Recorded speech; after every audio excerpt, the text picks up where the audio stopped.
Hello, and welcome to the Movie Universe. I'm your host, Movie Fan.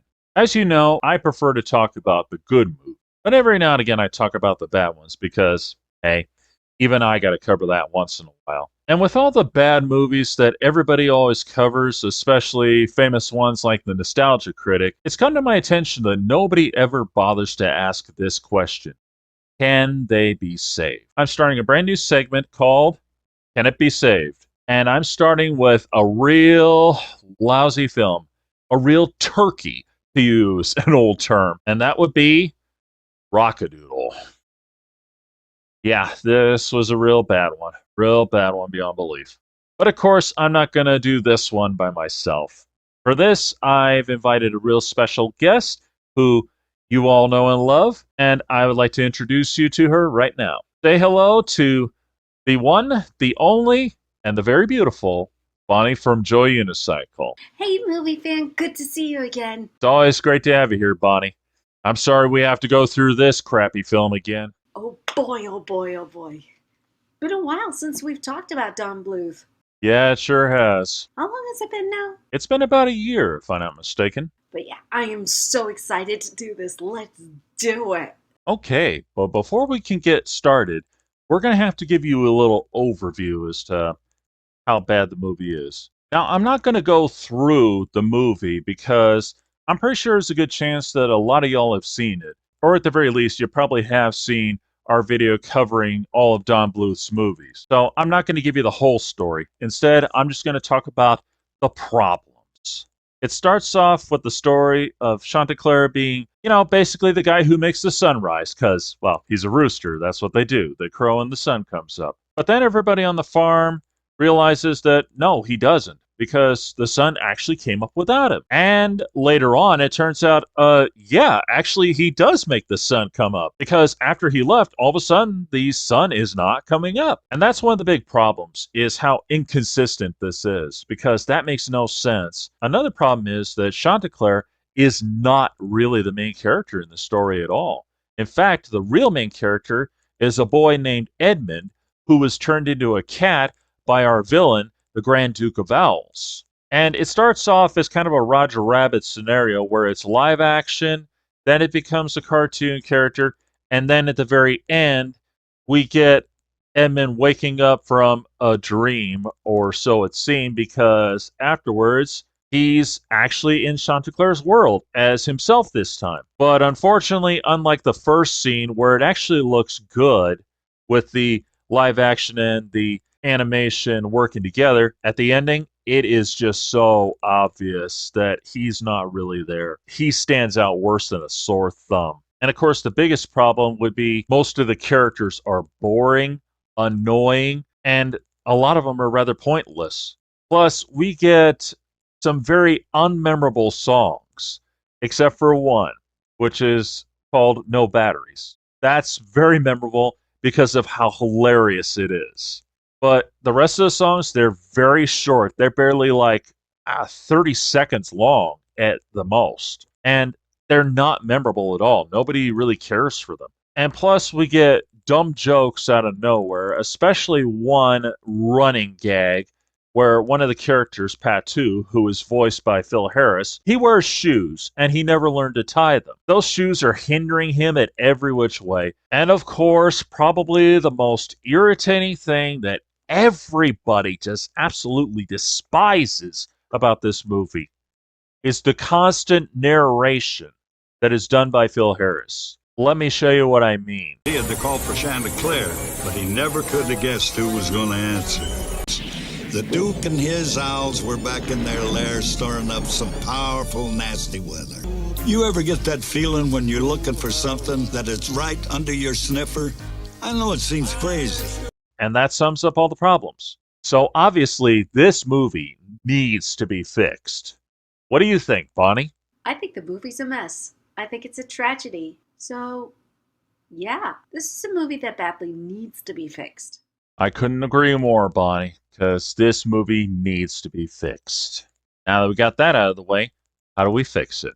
Well, first we need to start with the plot. And as I already mentioned before, the main problem with the plot is It's not about what you might think. As the posters and trailers imply, it seems to be about a rooster who's going to make it big in rock and roll. But it's nothing like that at all. In fact, Chanticleer is not even the main character. Edmund is the main character. Chanticleer is just there. That's all. So, how do we fix a problem like this? Well, it's really quite simple. Obviously, we make Chanticleer the main character. And instead of the plot being about Edmund trying to find Chanticleer to bring him back to make the sun come up, instead, I can think of two scenarios for this. And they're a bit on the cliche side, but they do work. The first scenario is really quite simple. Chanticleer, he lives on the farm. He dreams of one day becoming a big rock star because he's got musical talent. He just dreams of singing rock and roll. And so he decides one day he's going to make that dream come true. He goes off to the big city and he's trying. He is trying with all his might. However, he encounters an enemy. And that enemy is the Grand Duke of Owls, who does not want him to become a big star because rock and roll is in its infancy. It's not becoming the mainstream of music yet. And the Grand Duke of Owls knows this and wants to prevent that from happening because, as he says in the movie itself, I positively loathe rock and roll. And so the Grand Duke tries with all his might to prevent him from making it big. He keeps him from actually succeeding in auditions, all kinds of things. And when characters are giving him a chance, he, of course, has his minions do all kinds of things to hinder the shows. And in the end, Chanticleer overcomes all the obstacles and becomes a huge rock star. Now, that's the first scenario. Cliche, but it still works. The second scenario is, well, basically pretty similar. However, there's going to be a twist. It starts off with him wanting to be a rock star, goes off to make that dream come true, and he actually succeeds halfway through. He's hitting the big time. He's becoming a great big star. And the Grand Duke of Owls is, of course, trying to put an end to that because I positively loathe rock and roll. But of course, Chanticleer, he's too well loved, he's too famous, it's not working. And along the way, Chanticleer realizes that while being famous and all that, it's great, but his heart really belongs at home. So in the end, after basically making a fool out of the Grand Duke all this time, and basically establishing that rock and roll is here to stay, he goes back to the farm where he truly belongs. Again, a cliche scenario, but it still works. And this could work in a very great way because think about this for a second. In the movie, the Grand Duke of Owls, everything about him screams out like Phantom of the Opera kind of stuff. He obviously does classical music. And again, I positively loathe rock and roll. So basically, the Grand Duke would be a representation of old classical music, which is literally on its way out. It's dead. It's barely clinging on. And he doesn't want to let that go. While Chanticleer is basically Elvis. He's the new age. He's the new music. He is the new claim to fame. He's the latest thing. So basically what we got here is two different cultures facing off. Old school music versus new school. Basically, that's what I had in mind. Bonnie, do you have any ideas for a better plot than what we got? Well, I'd say for my version, it would be somewhere along the lines of close to, say, Lion King. And before anybody says, rip off, rip off, rip off, remember this movie came out before Lion King did, so I think that if this movie went along with this idea, then Disney would have been the one to sue rather than Don Bluth. So how would I redo this story? Well, almost similar to the play as well, where Chanticleer absolutely believes that he's invincible. He's the one who brings up the sun.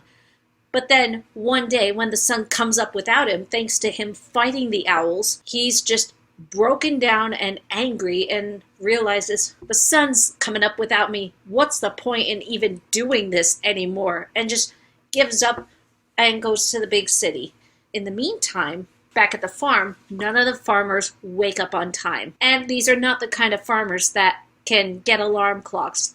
Electricity does not come easy to these farmers. So yeah, they all wake up late in comparison to when they would usually wake up, which is with the rooster. And in the meantime, for the most part, the Grand Duke of Owls is having a great time raiding the farm and raiding the crops. And if I had to work in Edmund, I would say that, well, that this whole thing is real, not just a mere bedtime story. And the Grand Duke of Owls drags him into it when he cries out for Chanticleer late at night. And then Edmund and his friends go looking for Chanticleer, finding him in the city and being his elvish impersonator. And unlike in the movie, they successfully catch up to him and try to convince him to come back home. But over and over again, Chanticleer dismisses them, going, "Seriously, guys, what's the point of me trying? The sun comes up without me, the farmers can do without me. I don't need to go back and do that hard work again of waiting for the sun to come up.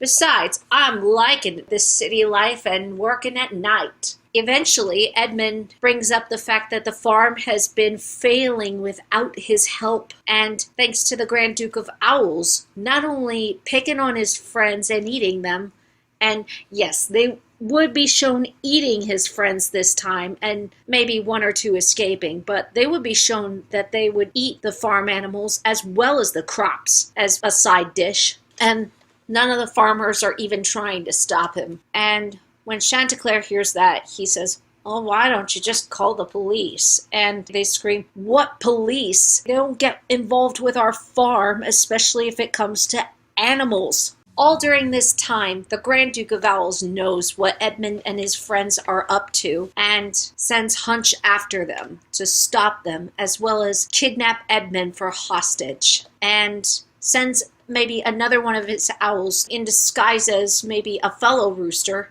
or even in disguise as a falcon, saying, "Hey, Chanticleer, there's a great gig coming up. You gotta take it on. You're gonna hit it big at this place and neglect the farm." That way the Grand Duke of Owls could keep up whatever charade he wants at the farm. Eventually, Snipes, who in this time will not be as obnoxious and annoying, he had just escaped an owl's picnic and describes the horrors of what he's seeing at the farm, making Chanticleer realize the farm needs my help, but why should I even go back? And even tries to reason with himself to just leave his responsibilities and just get on with the good life, until he meets Goldie, who in this case won't be his girlfriend, but rather, you could say, a fortune teller. And he confides with Goldie, wanting to know what his future is going to look like. And Goldie gives him these two options. Either he goes back to the farm and helps his friends fight the Duke of Owls and get back what is rightfully theirs, as well as save his own friends, however many are left, and prove that he's worth his salt, or continue with this amazing life and live in peace and prosperity, but also regret knowing that he was not willing to save his friends. And Chanticleer ultimately chooses the latter, but also, before he leaves, asks Goldie, "If it is my responsibility, why does the sun come up without me crowing, and why do people look to me for crowing when the sun comes up?" And she just giggles and said, "Silly, do you really think you bring up the sun? It comes up on its own. But the farmers look to you to help tend the crops and keep the pests away." And with that, he walks away and then says to Edmund and Patou, "I'm coming back. Let's go home." And just as he says that, Hunch kidnaps Edmund and takes him back, making both Patou and Chanticleer run after the owl and race back home. And back home, the Grand Duke of Owls has Edmund tied up and gagged and says, now, Kitty, it's not like I wanted to do this or anything, but you were the one who, with no consideration whatsoever, decided to call back that impetuous bird with no regard to the laws of nature or any regards to how I feel. And besides, you positively get on my last nerve. As he struggles against his bonds and is able to get out of his gag, he yells back, "Chanticleer is coming home, and you will be sorry." And the Grand Duke of Owls, shut up, And with that, he knocks Edmund out with a slap of his wing. Just then, Chanticleer and Patou arrive. But before they bust down the door, Chanticleer realizes he hasn't crowed in so long and begins to be afraid if he could mess this up. But then he remembers what Goldie had told him, and he thinks about his friends and realizes that the longer he waits, the more in danger Edmund is. So Patou and Chanticleer burst in, and he lets out a long, loud crow, scaring the Duke of Owls. Now, the sun does not come up because it's still like 5 a.m. in the morning. However, his crow alerts the farmers, and they come busting in with a gun pointed at the Grand Duke of Owls, and they fire at him, but missing.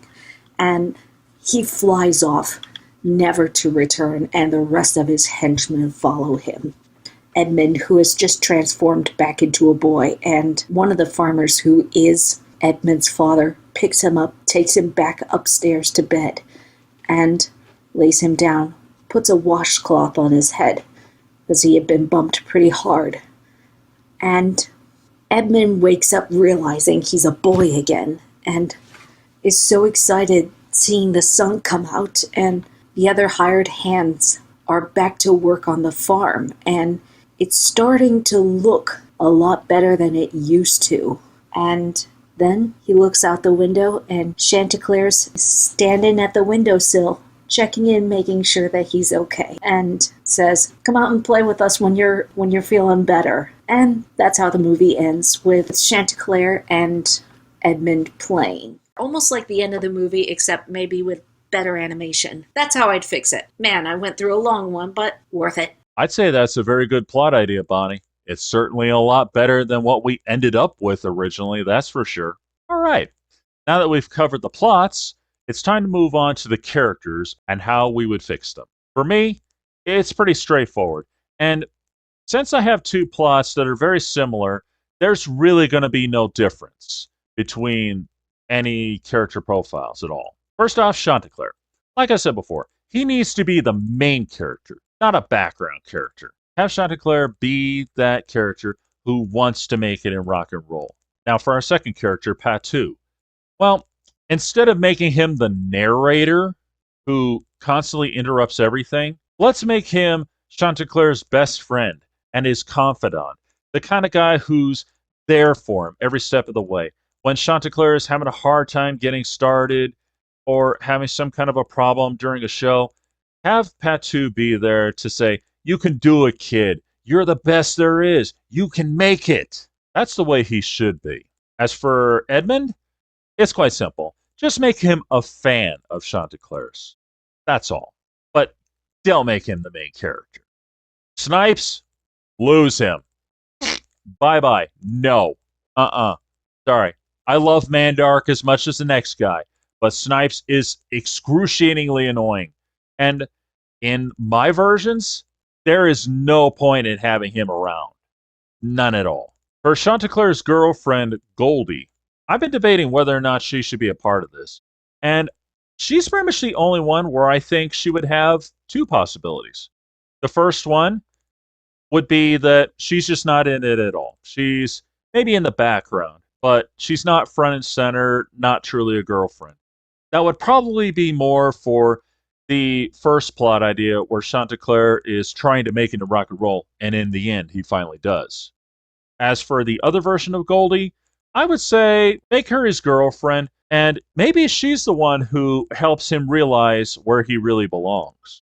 As for Pinky, his manager, I would say just keep him as a slimy manager, but don't make it where he works for the Duke of Owls. And as for the Grand Duke of Owls, don't change a thing. Just make it more about him being against rock and roll rather than, "Oh, he brings the sun. We hate the sun." Aside of that, don't change a thing.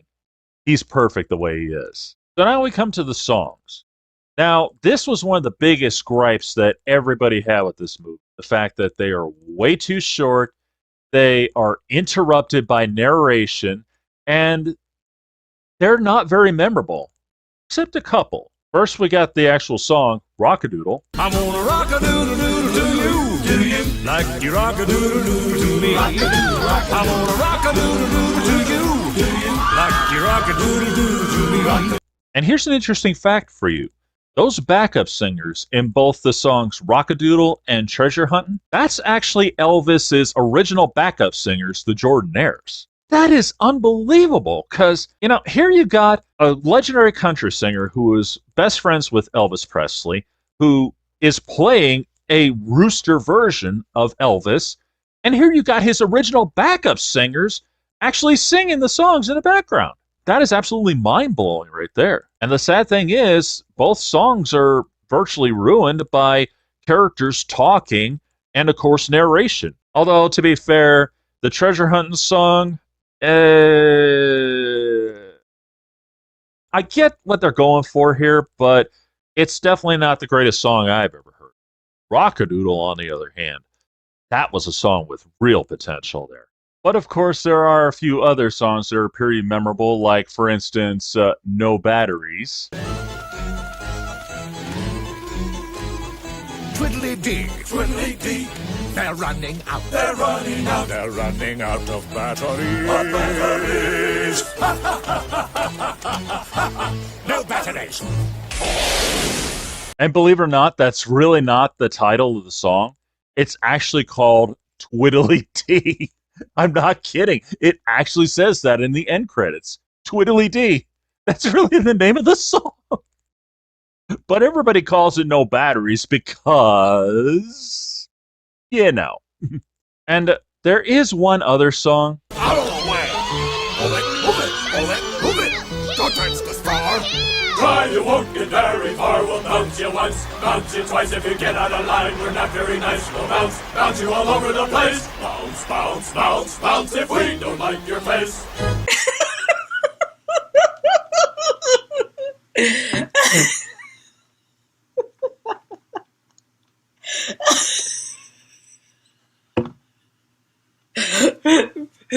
Bounce, bounce. I'm sorry. I have to first of all ask, did this songwriter really take these lyrics seriously? I can't take them seriously. I'm sure that in writing, most of it's okay, and these singers are really good. And, well, one person commented saying that it was a genius idea to make the bodyguards rough and gruff toads. That would make the lyrics make sense, but I can't take the word bounce seriously. I cannot take that seriously, especially when not too long ago the word bounce was referred to for Tigger. I could see Tigger singing, "We're waiting to bounce on you," not rough and gruff bodyguards. Also, we're not very nice. Gee, I wonder if I ever thought that you were nice. The way you're animated, the way you talk, I would never have guessed that you weren't so very nice. Also, in all seriousness, if I had to fix this song, one pounce instead of bounce would actually be a lot more intimidating. And also, why did this song have to be literally 24 seconds? Why couldn't you make it like a minute and a half? Maybe the first part of it is all the fans clamoring for Chanticleer's autograph, but then here come the toads saying, Out of the way! Move it, move it, move it, move it! Don't touch the star! Then the end of the song is all the fans sad that they could not get a chance to get autographs from Chanticleer. It could have worked.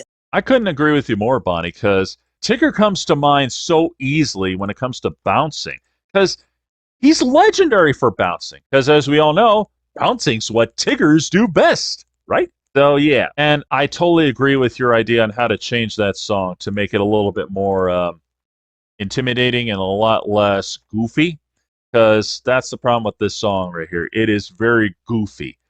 In fact, it's so goofy, I'm actually torn between whether I like it or I hate it, because on the one hand, it's stupid, and on the other hand, it's so stupid that it's downright hilarious. So I'm at a loss here, I really am. Now, with those songs in mind, it's obvious that there needs to be some change-ups. Obviously, for my part, since he's going to be doing a lot of rock and roll, just have Chanticleer do a lot of rock and roll songs. And most definitely make the song Rock A Doodle the big highlight song. I would not make Sun Do Shine the big #1 song in the whole picture because, as you might remember, that's how the movie starts off, is with him singing Sun Do Shine, and it ends with him singing the song Sun Do Shine. It's not a bad song, it's just that I think we could do a lot better. Rock A Doodle is definitely a lot better, especially considering the fact that you actually have the Jordanaires there. And that would be another way to improve it. Have lots of rock and roll songs with Chanticleer and have the Jordanaires sing with him a lot. Don't make them just a small cog in the wheel. Make them a huge part of it. And this would work in both plots. And especially try to find a way to have the Grand Duke of Owl's songs be a little bit more on the classical side. As for the song No Batteries, well, I definitely want to keep that. I'm not exactly sure how to make that work, but I do have a theory. And my theory is quite simple. While the Grand Duke of Owls is trying to hinder Chanticleer at every turn, try to ruin his career, try to keep it from taking off, take your pick, while he's trying to keep Chanticleer from making it as a star, maybe have one of the songs be where they literally take out all the batteries in all the microphones, or, just have them run low. And then, of course, have the Grand Duke of Owls celebrate this great achievement by having him sing. Twiddly-dee, twiddly-dee. They're running out. They're running out. They're running out of batteries. No batteries. That would be the only way I could think that would work. And as for the bouncer song, well, I would say Bonnie has the right idea. Just keep it like that. Oh, and most importantly, don't make most of the songs a few seconds long. And definitely do not interrupt it with narration and people talk. And that's one of the biggest problems with the song Rock A Doodle. It is interrupted by Patu narrating as well as Goldie and Pinky talking. Look, I know there's some movies out there where a song is interrupted by a little dialogue, but they do that during an instrumental moment where it doesn't affect the song in any way. This is technically a musical, so you don't want to interrupt a musical while people are singing. That's not right. It really isn't. So don't do that. Just don't do that at all. Do not interrupt it with dialogue, and certainly do not interrupt it with pointless narration. Bonnie, what do you think? Honestly, that's amazing that they got the backup singers from Elvis's band. And that actually does also make me feel very bad, because way to waste the talents of such amazing singers. Utilize them, use them more, don't make characters interrupt them. And yes, that's how I would fix it for my part as well. And let us hear them, let us appreciate them for coming on. They didn't have to, but they did. And it's honestly amazing that they were willing to do this. Not just with somebody who was not Elvis, but for a kid's movie. That honestly says something for me. For me, when it comes to the villain songs, on the one hand, I want to keep them, but on the other hand, this is complicated. We Hate the Sun, I think should have been expanded on, could have had better lyrics, and heck, let Christopher Plummer's owl sing something. He's the main character, and on top of that, you kind of had Christopher Plummer sing in, what was that family movie again? The Sound of Music. I'm sure it will come to me. But yeah, you've had him in a musical, so why not let him sing? His singing skills have probably developed by then, but yeah, those lyrics badly needed work, because they just sounded so unintelligent. But I wouldn't mind hearing a song about them hating the fact that the rooster had to be there to begin with, announcing the sun's arrival and being so obnoxious. And they're glad he's gone, and now they can have the feast as they want. Which leads to the picnic song. We are the creatures of the night, and we invite you all for dinner.